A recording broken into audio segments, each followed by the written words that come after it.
उत्तर प्रदेश लोक सेवा आयोग ने पीसीएस 2019 का अंतिम परिणाम घोषित कर दिया है, जिसमें 453 पदों के लिए 434 अभ्यर्थी सफल घोषित किए गए हैं। अभ्यर्थियों का चयन एसडीएम और डीएसपी के पद के अलावा 25 प्रकार की सेवाओं के लिए किया गया है। मथुरा के विशाल सारस्वत ने इस परीक्षा में टॉप किया है। प्रयागराज के युगांतर त्रिपाठी को दूसरा स्थान मिला है, जबकि लखनऊ की पूनम गौतम को तीसरा स्थान मिला है।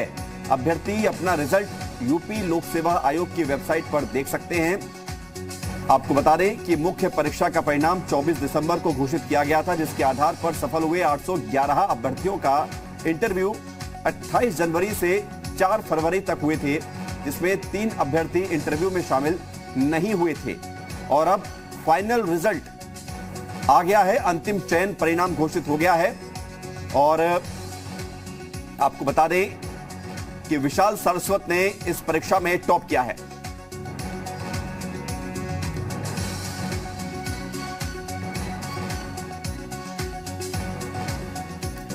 तो यूपी पीसीएस 2019 का फाइनल रिजल्ट घोषित हो गया है और विशाल सारस्वत जिन्होंने इस परीक्षा में टॉप किया है, अब हम आपको उनसे मिलवाने जा रहे हैं और सफलता की कहानी टॉपर्स की जुबानी एक्सक्लूसिव हम आपको बताएंगे। विशाल सारस्वत हमारे साथ खुद मौजूद हैं जी उत्तर प्रदेश उत्तराखंड पर। और विशाल सारस्वत, आपका स्वागत और ढेरों बधाइयां आपकी सफलता के लिए।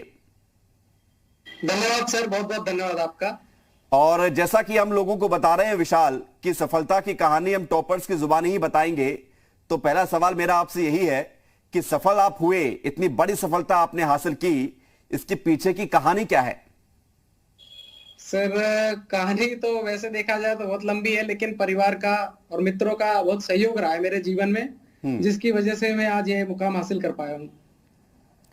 बिल्कुल, और सहयोग वो मदद होती है या वो रास्ता होता है जिसके सहारे लोग मंजिल तक पहुंचते हैं। तो विशाल, शुरुआत कैसे हुई, जरा बताइए कि आपने कैसे यूपी पीसीएस की परीक्षा का देने का मन बनाया, कैसे आप प्रशासनिक सेवा में जाना चाहते थे, कब ये ख्याल आया? सर 2011 में मैंने हाई स्कूल किया सर जी। उसके बाद मैंने देखा कि सिविल सेवकों को जब मैं देखता था, मुझे लगता था कि ये वाकई में कोई बड़ा पद है और ये इसमें हम जाके अच्छा काम कर सकते हैं। इंटर ग्रेजुएशन में जब मैं आया तो मैंने और नजदीकी से इन लोगों को देखा, फिर काफी अच्छे एग्जाम्पल देखने को मिले, काफी अच्छे अधिकारी देखने को मिले। और जब मैंने उनको व्यक्तिगत रूप से देखा और मेरे कुछ सीनियर्स भी सिलेक्ट हो चुके थे सर जी, तो उनसे मेरा मनोबल भी बढ़ा, परिवार का सहयोग मिला। और 2018 का मैंने प्रयास दिया था, उसमें मेरा अंतिम रूप से चयन नहीं हो पाया। फिर 2019 का ये मेरा दूसरा प्रयास था सर, उसमें फिर मैं सफल हुआ सर। बिल्कुल, और सफल आप ऐसे हुए कि आपने इतिहास रच दिया, आप टॉप हो गए इस परीक्षा में दूसरे प्रयास में। तो अब सवाल ये है विशाल आपसे कि सफलता जितनी आसान नजर आती है या जितनी उसकी खुशियां होती है, उसके पीछे एक बड़ी तपस्या होती है। तो उस तपस्या के बारे में बताइए कि आप कैसे तैयारी करते थे, क्या आपने टारगेट सेट किया था जिसके चलते आपने ना सिर्फ टॉप किया बल्कि एक बड़ी इतिहास की भी आपने रच दिया है? सर उम्मीद तो मुझे प्रथम फर्स्ट रैंक की तो नहीं थी सर, किसी को भी नहीं होती है सर। हाँ, ये आशान्वित था कि हाँ भाई सिलेक्शन हो जाएगा, कहीं ना कहीं पिछले अटेम्प्ट में नहीं हो पाया था। तो सर तैयारी ऐसा 3 साल हो गए मुझे तैयारी करते करते, और ये बात सच्चाई है सर, 3-4 साल लग जाते हैं सर व्यक्ति को अगर शुरू से शुरुआत करता है। तो मुझे भी लगा कोई कोई लकी होता है उसका जल्दी हो जाता है।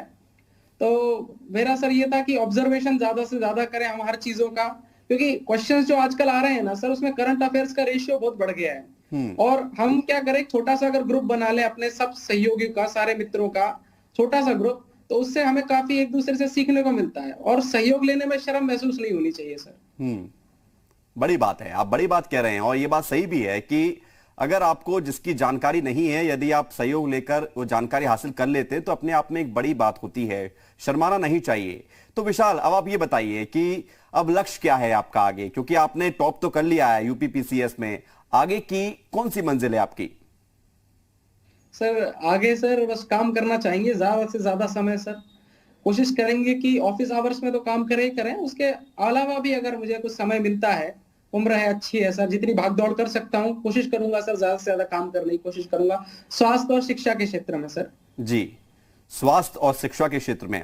विशाल, अमूमन जो अभ्यर्थी होते हैं, जो शुरुआत करते हैं, वो आप जैसे अभी आप बता रहे हैं कि आपने किस तरह से प्रिपरेशन की इस एग्जाम की, तो वो सुनते हैं, लेकिन वो कुछ दिन या कुछ महीने तो उसका पालन करते हैं, फॉलो करते हैं किस तरह से जो आप बता रहे हैं, लेकिन उसके बाद उन्हें लगने लगता है कि नहीं यार, ये रास्ता मेरे लिए नहीं है। तो एक कॉमन वे क्या होता है सक्सेस की जो गारंटी दे लोगों को? सर बात क्या है सर, लगे रहना चाहिए व्यक्ति को, क्योंकि उतार चढ़ाव आएंगे।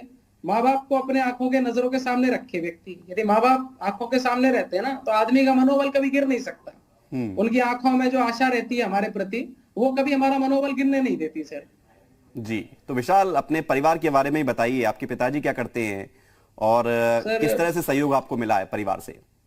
सर पिताजी रिटायर्ड बैंक ऑफिशियल हैं सर जी। और वो अभी पूजा पाठ का काम करते हैं। माताजी गृहिणी हैं, 90 साल की दादी है मेरी। मेरे बड़े भाई हैं, वो अंतरिक्ष विभाग में कार्यरत हैं। जी। और तो कैसे आपको, क्योंकि इसकी जो तैयारी होती है वो एक तपस्या जैसी होती है, इसलिए मैं बार बार इस शब्द का यूज कर रहा हूं, तपस्या। और अमूमन जो लोग तैयारी करते हैं वो कहते हैं कि वो शादियों में जाना छोड़ देते हैं। हालांकि पिछले साल तो कोरोना के चलते कोई बाहर निकल ही नहीं पाया, तो वो तो एक आपके लिए पॉजिटिव रहा होगा। हालांकि परीक्षा 2019 की है ये, लेकिन वो एक लोगों को अपने आप को बांधना होता है, अपने सपनों को पूरा करने के लिए अपनी ख्वाहिशों को या तो दबाना होता है या उसको मारना होता है। तो ये किस तरह से आप मैनेज कर पाए?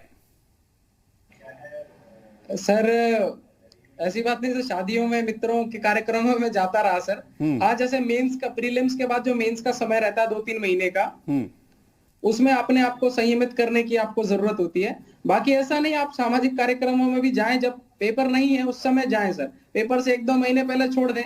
और सोशल भी रहना चाहिए सर, उससे क्या रहता है, आप डिप्रेशन का शिकार नहीं होते कभी भी। तो विशाल, चलते चलते एक आखिरी कमेंट आपसे और चाहेंगे। आपने अपना लक्ष्य तो बता दिया है, लेकिन आपको जो लोग सुन रहे हैं उनको आप क्या संदेश देना चाहते हैं कि वो कैसे तैयारी करें, या किसी भी फील्ड में हो, एक कॉमन क्या मैसेज देना चाहते हैं आप? सर मेरा तो एक ही कहना है कि लगे रहना चाहिए। आदमी के जीवन में परेशानियां आएंगी और परेशानियां कभी जीवन में खत्म नहीं हो सकती सर। हम उन छोड़ दें कि परेशानी खत्म हो जाएगी तब मैं तैयारी शुरू करूंगा। जो स्थिति है उसे अपना लिया जाए। सहयोग लेने से शर्म महसूस नहीं करनी चाहिए, खासकर मित्रों से। और परिवार की तरफ देखते रहना चाहिए व्यक्ति को। यदि आप परिवार की तरफ देखते रहते हैं ना, तो मेरे हिसाब से आप अच्छा ही काम करते हैं सर। विशाल, चलते चलते, चूंकि आपने कहा कि 2011 में आपने हाई स्कूल किया था, तो आपकी एज कितनी है? मेरी सर उम्र 25 वर्ष है सर। 25 वर्ष में आपने टॉप कर दिया, बहुत बड़ी बात है। बहुत बहुत शुक्रिया आपका विशाल, हमारे साथ जुड़ने के लिए, और आपके आगे आने वाले भविष्य के लिए शुभकामनाएं।